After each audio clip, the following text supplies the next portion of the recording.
성경 가운데 그 가장 멋진 책을 꼽으라 그렇게 이야기를 하면 저는 이 에베소서를 꼽고 싶습니다. 이 에베소서는 읽어보면 이제 마틴 로이드 존슨 목사님은 뭐라고 얘기를 했느냐면 그 하나님 나라의 모습을 가장 잘 묘사해 놓은 책이 에베소서다.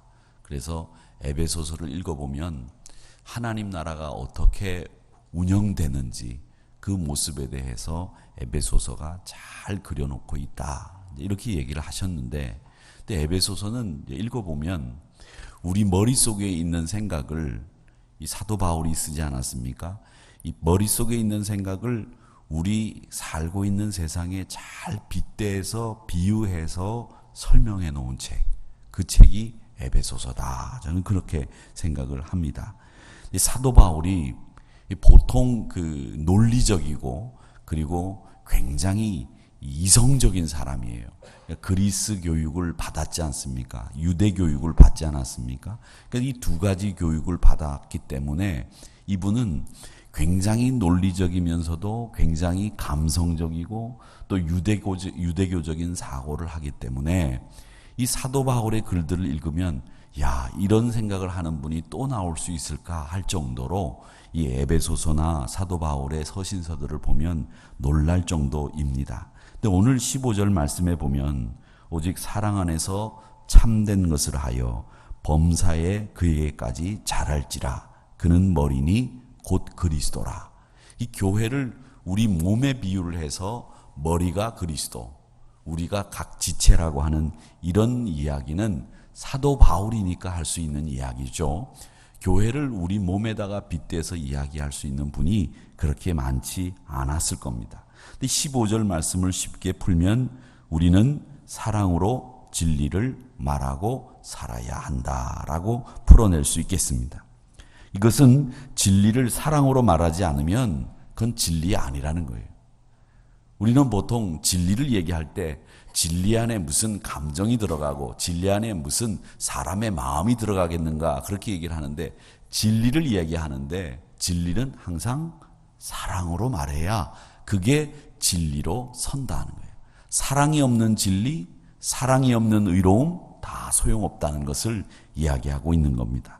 또 16절의 말씀에 보면 그에게서 온 몸이 각 마디를 통하여 도움을 받음으로 연결되고 결합되어 각 지체의 분량대로 역사하여 그 몸을 자라게 하며 사랑 안에서 스스로 세우느니라. 이 말씀은 이런 뜻입니다. 온 몸은 머리이신 그리스도께 속해 있고 몸이 갖춰져 있는 이 각 마디가 있는데 그 각 마디가 여러분들이라는 거예요. 그 여러분들 한 분 한 분이 각 마디 역할을 하면서 연결이 되면서 머리이신 그리스도에게까지 속해 있고 연결이 돼 있다. 이런 말이고요. 그렇게 각 마디들이 사랑 안에서 자기 역할을 감당할 때, 자기 맡은 분량을 감당할 때 우리 몸이 자라고 또 우리 몸이 만들어진다. 이 이야기입니다. 그러니까 이런 것도 우리 머릿속에 있는 생각을 우리 몸에 잘 비유를 해서 머리이신 그리스도, 각 마디가 손, 손목, 손뼈, 살, 피, 또 혈관, 이런 우리 장기, 이런 것들이 다 우리 몸이라는 거예요.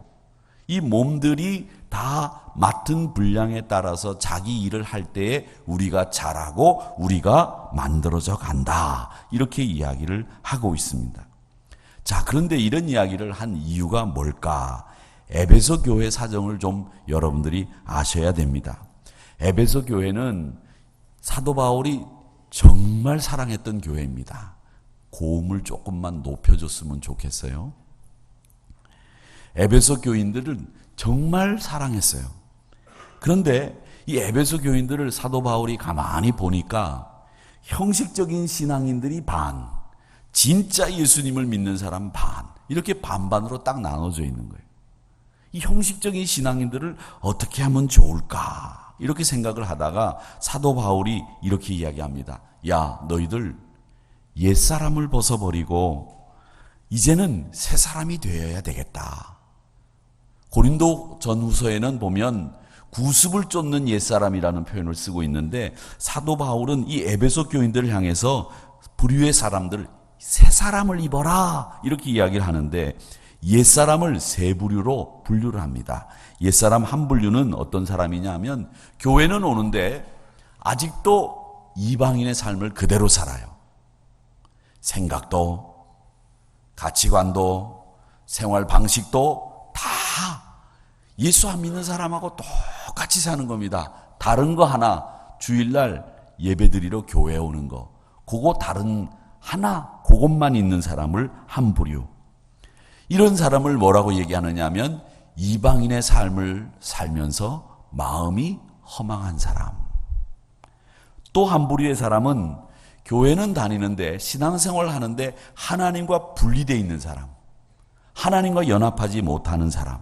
이런 사람들은 지혜가 없고 총명이 없고 무지하고 마음이 굳어짐으로 생명이 떠난 사람.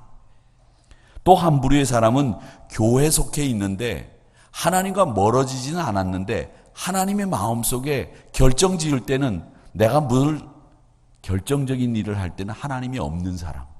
이런 사람이 있다는 겁니다. 이런 사람은 감각이 없는 사람이라 더러운 욕심으로 행하는 사람들이 이런 사람들이라고 이야기를 하면서 세상의 쾌락을 즐기고 탐욕적인 삶에서 벗어나지 못하는 사람이라고 설명합니다. 여러분, 이 세 부류의 사람이 바로 새 사람을 입어야 되는 사람들이라는 거예요. 하나님에게서 멀어진 사람, 하나님에게서 분리되어 있는 사람, 하나님이 결정적인 순간에 없는 사람들, 이런 사람은 신앙생활을 제대로 한다고 할 수 없다는 겁니다. 여러분, 이 욕심이라는 것도요, 자꾸 부리면 욕심이 늘어나는 것 같아요. 그렇죠? 욕심을 한번 줄이면 그 욕심이 줄어들긴 줄어드는 것 같아요. 제가 식탐이 많지 않습니까? 먹는 걸 좋아하지 않습니까? 그런데 살 빼미지 않으면 죽는다고 해가지고 먹는 걸 줄여봤어요. 그랬더니 이게 줄여져요. 그리고 조금만 먹어도 배가 옛날엔 한 5배 먹은 것만큼 배가 불뚝 불러져요. 그래서 제가 깨달았어요. 그렇구나. 이 욕심은 식탐부터 줄여야 되겠다, 이런 생각을 했습니다. 그래서 먹는 걸 줄여보니까 욕심도 좀 따라 잘 줄어졌으면 좋겠는데, 이 먹는 걸 줄이면 욕심도 잘 따라서 줄여져야 되는데 그건 잘 안 줄여지는 것 같아요. 더 많이 하나님을 사랑하고 가까이 하고 그래야 될 것 같은데, 이 줄여보니까 줄여지더라고요. 여러분, 우리가 몸을 위해서 먹는 걸 줄여나가듯이 우리 영적인 건강을 위해서 세상을 향한 발걸음을 줄이고 하나님을 향한 발걸음을 늘려가시기를 주의 이름으로 축원합니다. 이방인의 삶을 살면서 하나님과 분리되고 하나님과 떨어져 있고 하나님이 없는 그런 삶에서 우리는 이제 벗어나야 된다는 겁니다. 그러면 이게 바로 우리를 세울 수 있는 방법이라는 거예요. 나를 세우는 게 다른 게 아닙니다. 하나님과 연합하고 하나님과 함께 살고 하나님의 능력을 힘입고, 이런 것이 바로 나를 힘입는 겁니다.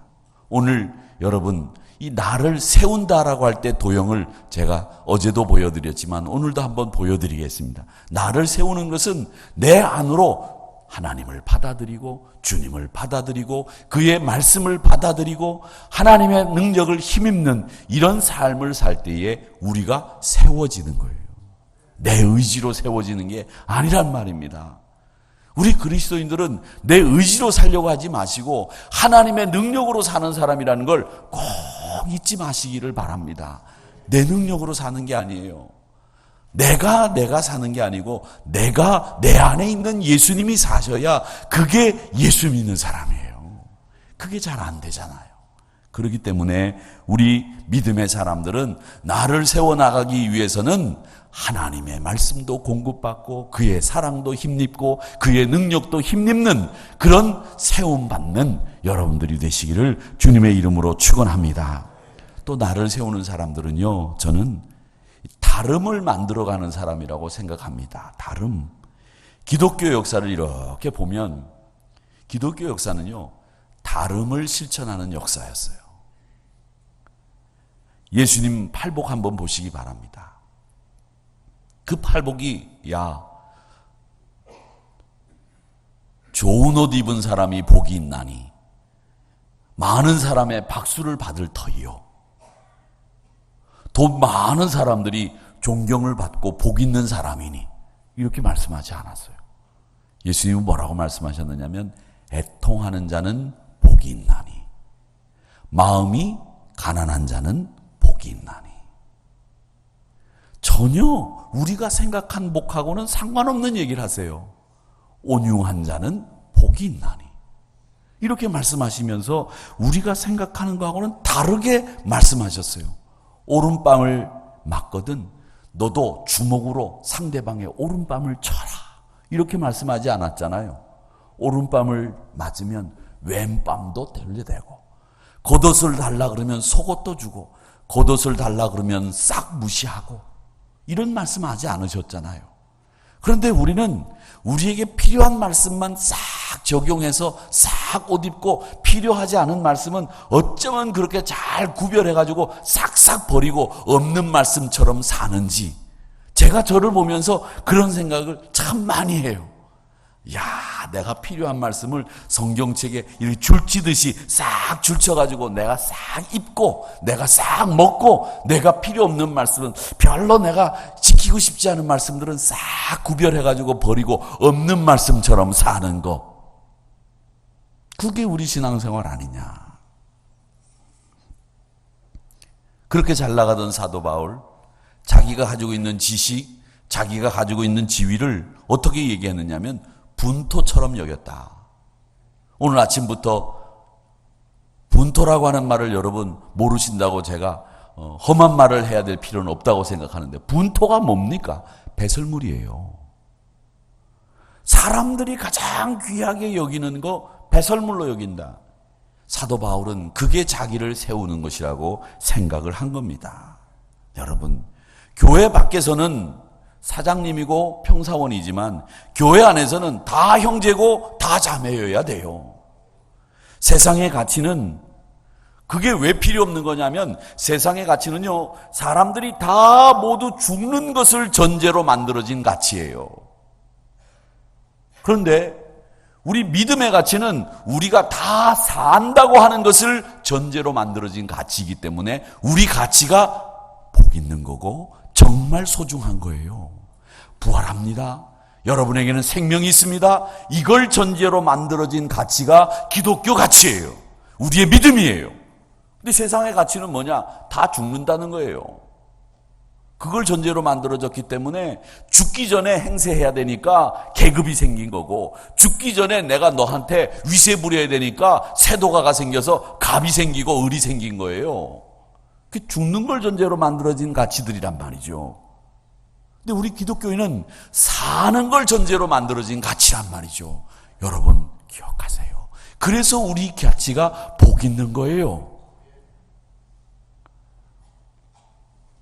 그런데 우리 그리스도인들이 세상에 살면서 죽는 거를 가치로 전제로 만들어진 가치에 젖어서 살다 보니까 교회 안에 들어와서도 서열이 생기고, 교회 안에 들어와서도 계급이 생기고, 그 계급과 서열이라는 게 죽는 걸 전제로 만들어진 가치란 말이죠. 높고 낮음이 정해지고, 힘 있는 사람과 힘 없는 사람이 나눠지고, 이게 세상의 가치가 아니고 뭐냐는 거예요. 살아있음에, 사는 걸 전제로 만들어진 가치에 젖어 살아야 되고, 그 젖어 있는 내 몸으로 세상을 적셔야 돼요. 그런데 교회 안에는 그런 분들이 많아져야 돼요. 계급이 있을 수 없고 서열이 정해지지 않습니다. 다름을 만들어내는 성도, 그 사람이 바로 주 안에서 세움받는 성도들이다. 저는 그렇게 믿습니다. 우리가 살고 있는 동네에서 그렇게 멀지 않은 곳에 경마공원이 있습니다. 경마공원이라고 하는 이름을요 바꿨어요. 런 뭐라고 해가지고 이렇게 이름을 바꿨어요. 뭐라고 돼 있다고요? 이름 바꾸신지 모르시죠? 경마공원이라는 말 안 써요, 이제. 그 경마라고 하는 말 자체가 부정적인 인식을 준다고 그래가지고 마사회에서 그 이름을 바꿨어요. 근데 그 이름을 공모해가지고 그 이름 당첨된 사람 돈 많이 줬다 그러더라고요. 양재 가면 이렇게 그 경마공원 가는 표지에 보면 그 이름이 있는데 제가 지금 잠깐 잊어버렸는데 그 이름이 생각이 지금 안 납니다. 한번 찾아보고 들어오는 건데 못 찾아봤습니다. 근데 말이 경마공원이지 공원 아니에요. 그건 노름하는 데죠. 근데 제가 전에 한번 그 실내 경마장 앞에 서 있었던 적이 있었어요. 근데 그 실내 경마장 앞에 여러분 서 보셨어요? 경마가 시작적인에 들어가는 사람들 다 한결같이요. 주례하고 잠바 입고 하여튼 손에는 다 담배들을 피고 있어요. 담배를 막 초조한 듯이. 그리고 얼굴이 꾀째째해요. 웃는 사람이 없어요. 혹시 여기서 경마하시는 분들 끊으세요. 좋은 말 할 때. 패가 망신합니다. 거기 들어가서 거기에 자기 돈을 던지고 거기에 자기 삶을 걸고 저는 자기 삶을 거기다 거는 것 자체가 한심하다고 생각해요. 여러분 노름하지 마세요. 노름하지 마세요. 그거 안 좋습니다. 장난으로 식구들끼리 이제 구정이 오는데 구정이나 이럴 때 차라리 뭐 줬다가 끝나고 나면 돌려주세요. 아주 그 식구들끼리 하다가도 그 따고 난 뒤에 그거 안 주고 그냥 가져가면 얄밉잖아요. 그 따면 줘요. 그 뭘 땄다고 그걸 가져가. 그럼 진짜 노름되지. 근데 이런 스크린을 보면서 하는 경마장이 시내 수십 개 수백 개가 있대요. 남자들이 거기 들어가서 하루 종일 담배 피면서 경마에 자기 돈을 던진다는 거예요.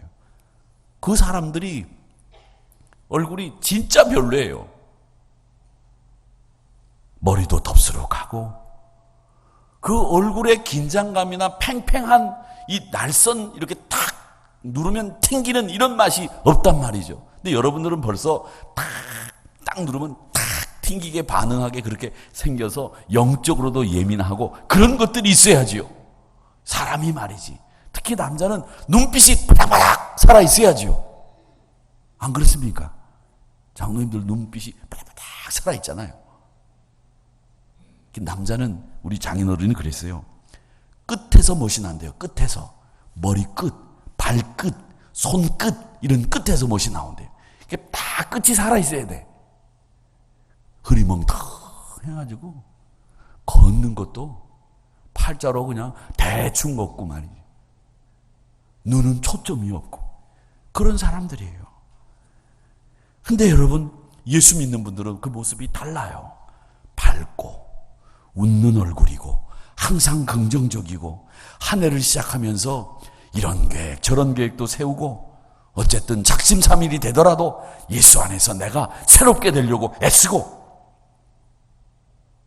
다르단 말입니다. 그러니 여러분 저는 예수 믿는 사람이 세상 사람들과 달라야 되기 때문에 다름을 세워가시기를 축원합니다. 여러분은 날마다 새로워지는 분들 아닙니까? 날마다 새로워지는 분들이고 날마다 우리를 바라봐요. 우리를 쳐다보고 우리한테 물어보고 싶은 사람들이 세상에 얼마나 많은지 몰라요. 여러분이 예수 믿는다고 하면 여러분들에게 다 물어보고 싶을 거예요. 제가 가끔 그런 얘기를 합니다. 저 엘리베이터 안에 이렇게 타면 저희 동에 사시는 분들이 타셔요. 별걸 다 물어보세요. 아, 목사님, 성탄절 예배는 하늘교회는 몇 시에 드리나요? 올 것도 아니면서 11시에 드립니다. 성탄절 예배를 11시에 드리는 이유가 있나요? 뭐 그런 걸 물어봐요. 그리고 또 어제는 제가 운동 갔다 오니까 말이죠. 누가 3층에 사시는 분이 마스크를 이렇게 하고 저는 다 누군지 모르겠는데 목사님 그래서 아, 네. 그랬더니 저 성탄 트리는 언제까지 거는 겁니까? 아, 그걸 왜 나한테 물어봐? 예, 저건 대강절 기간 동안에 성탄절 트리를 걸어놓는 겁니다. 그러면 언제 떼는 거지요? 네, 떼는 거는 저희들이 원래 12월 25일 날이 성탄절인데 초기 교회 때는 1월 3일 내지 4일이 성탄절이었어요. 그때까지 우리가 예의상, 그러니까 성탄절 1월 5일, 4일 이때까지 걸어뒀다가 그때 철거를 합니다. 그러니까 첫 주 전에 떼어냅니다. 이렇게 설명을 하니까 그렇군요. 그게 뭐 이유가 있습니까? 네, 교회 역사적으로도 이런 이유가 있어서 성탄절이 옮겨지게 된 이유, 로마가 기독교를 국교로 받아들이면서 성탄절이 옮겨간 이야기를 그 짧은 시간 내에 막 얘기했어요. 제가 집에 가서도 엘리베이터 탈 때도 쉽지가 않은 사람이에요. 여러분, 제가 이 말씀을 드리는 이유는 뭐냐면 여러분들이 예수를 믿기 때문에 여러분들을 향해서 세상 사람들은 묻고 싶은 게 많아요. 여러분들이 관심 없는 사람들이 아니라니까요. 똑같은 직장 생활을 하시더라도 저분은 장로님이라는데, 권사님이라는데 마음속에 항상 여러분에게 다가가고 싶은 마음들이 있다는 걸 아셔야 돼요. 그렇기 때문에 여러분은 달라야 된단 말이죠. 얼굴빛도 달라야 되고. 여러분 얼굴빛이 다르잖아요. 환하게 해같이 빛나고 여러분이 지나가면 그 말 맞다나 아우라가 비쳐야 돼요. 아우라가 확 광채가. 그래가지고 여러분이 확 지나가면 누가 지나갔어? 아무개가 지나갔어. 그래, 그분 하누리교회 다닌다지? 그래, 그렇대. 하누리교회가 100년 된 교회래. 주님도 이 세상에 오셔서 다름을 보이셨잖아요. 근데 우리가 지금 한국교회가 지금 다름을 추구하지 않고 같음을 추구해요. 같음을. 그 대표적인 게 뭐냐? 교인들이 수평이동을 합니다. 작은 교회에서 큰 교회로 자꾸 수평이동해요. 근데 이게 문제가 뭐냐? 이게 서로 망하는 길이에요. 작은 교회에서, 보통 교회에서 문제가 생기면 다 큰 교회로 가요. 제가 부임하고 난 뒤에 우리 교회 청년을 보고 우리 교회 청년들 다 어디 갔냐 그랬더니 사랑의 교회로 갔대요. 작은 교회는 자꾸 신자가 없어져서 망하고 큰 교회는 가만히 있어도 교인들이 오니까 전도 안 해서 망하고. 큰 교회들이 생각을 다시 해야 돼요. 우리도 다시 해야 돼요. 여러분, 제가 파인넷 전도 운동을 1년에 2차례 합니다. 그거 못하러 합니까? 돈 들이고. 교회가 전도 안 하면 그 교회는 망하는 거예요. 망하는 거예요. 교회를 이 땅에 세우신 이유가 뭡니까? 선교하라고, 전도하라고 세우신 거예요. 한 영혼이라도 구원하기 위해서 우리 교회가 존재하는 거예요. 존재의 이유를 모르면 안 돼요. 본질이 바뀌면 안 된단 말이죠. 그런데 교회들이 전도를 안 해요. 우리 교회 전도해봐야 큰 교회로 나중에 다 갈 거고, 큰 교회는 전도 안 해도 교인들이 몰려오니까 전도 안 하고, 결국 한국 교회는 해야 될 일을 잃어버리고 망하는 길로 들어서는 거예요. 그렇기 때문에 우리는 전도해야 돼요. 전도 안 하면 교회가 이상해지고 사회에서 인정 못 받고 오히려 욕먹고 서로 망하는 거예요. 근데 큰 교회들이 전도 운동한다는 얘기를 못 들어봤어요.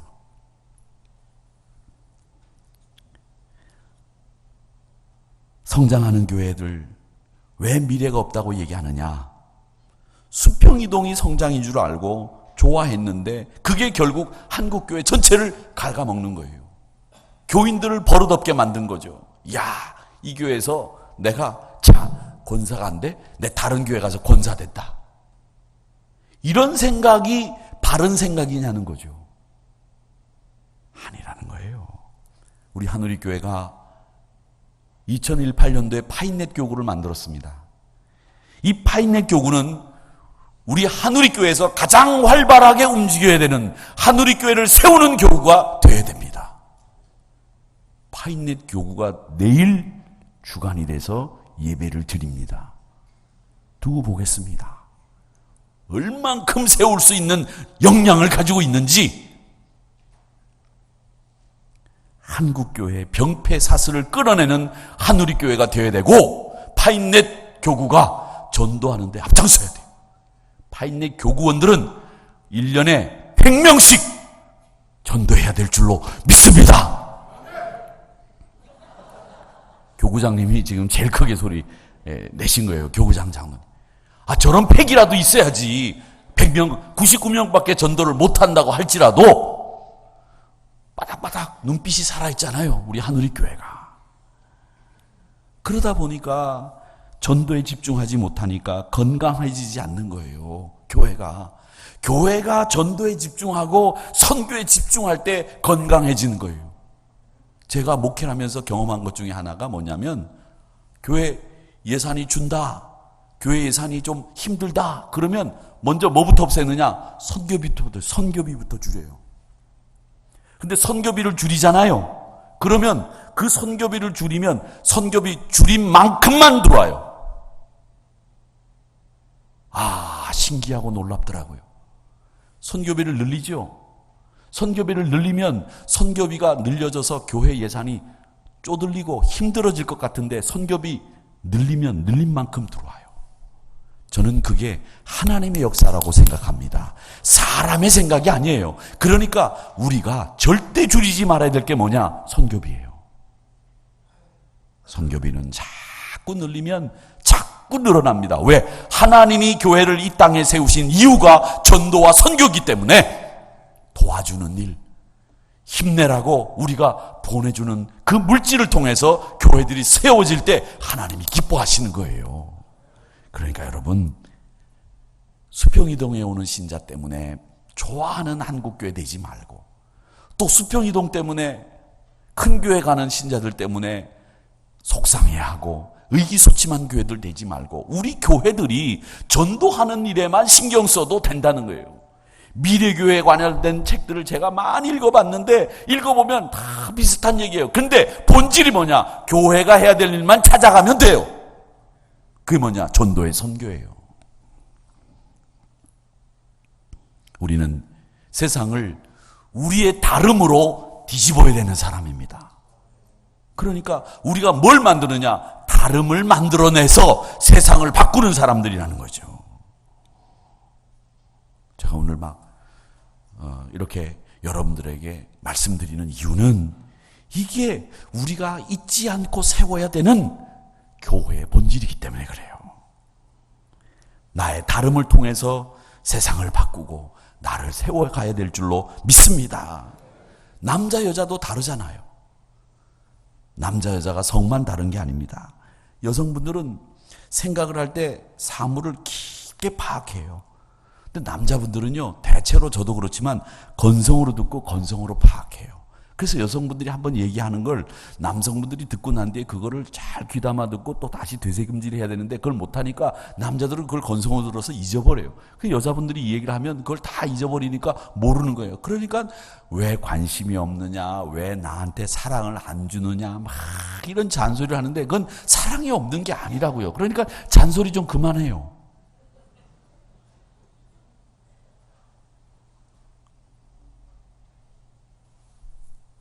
남의 말도 건성으로 듣습니다. 그러니까 여자분들은 전화를 할 때 전화로 얘기를 딱 하고 나면 그걸로 돼요. 근데 여자분들은 그걸로 되는데 남자분들은 꼭 문자를 남겨놔야 돼요.